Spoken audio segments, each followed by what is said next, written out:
ಬಹಳ ಅಭಿಮಾನದಿಂದ ನಾನು ಮೊದಲನೇ ಸಾರಿ ಸೆರಿಕಲ್ಚರ್ ಮಿನಿಸ್ಟರ್ ಆದಾಗ ಇಲ್ಲಿ ಬಂದೆ ಊರಿಗೆ. ಸ್ವಾಭಾವಿಕವಾಗಿ ಆಗಿನ್ನೂ ಚಿಕ್ಕ ವಯಸ್ಸು. ಮನೆ ಹತ್ರ ಬಂದಾಗ ಹಾರ ಇಟ್ಕೊಂಡು ನಿಂತಿದ್ರು. ನನಗೆ ಹಾರ ಹಾಕ್ತಿದ್ರು. ಹಾರ ಹಾಕಿ ಕಣ್ಣೀರು ಹಾಕ್ಕೊಂಡು,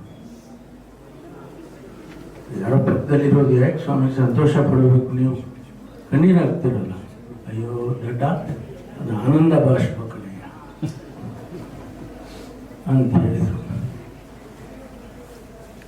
ನಾನು SM ಕೃಷ್ಣ ಅವ್ರ ಕಾಲದಲ್ಲಿ ಉನ್ನತ ಶಿಕ್ಷಣ, ಮೆಡಿಕಲ್ ಎಜುಕೇಷನ್ ಎಲ್ಲ ಸಚಿವನಾದೆ. ಆಗ ನಿಮಗೆ ಬಂದೆ.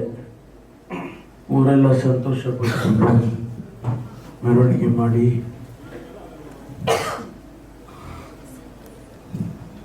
ಇವತ್ತು ನೀವೆಲ್ಲರೂ ಕೂಡ ಅಷ್ಟೇ ಸಂತೋಷದಿಂದ ನಾನು ಮಾಡ್ಕೊಂಡಿದ್ದೀನಿ. ಸಾರಿ. ಸಿದ್ಧಾರ್ಥ ಸಂಸ್ಥೆ ಸಾಮಾನ್ಯವಾಗಿ ಬಂದಿಲ್ಲ. ನಾವೆಲ್ಲ ಚಿಕ್ಕ ಹುಡುಗರಲ್ಲಿ ನೋಡಿದೆ. ನಮ್ಮ ತಂದೆ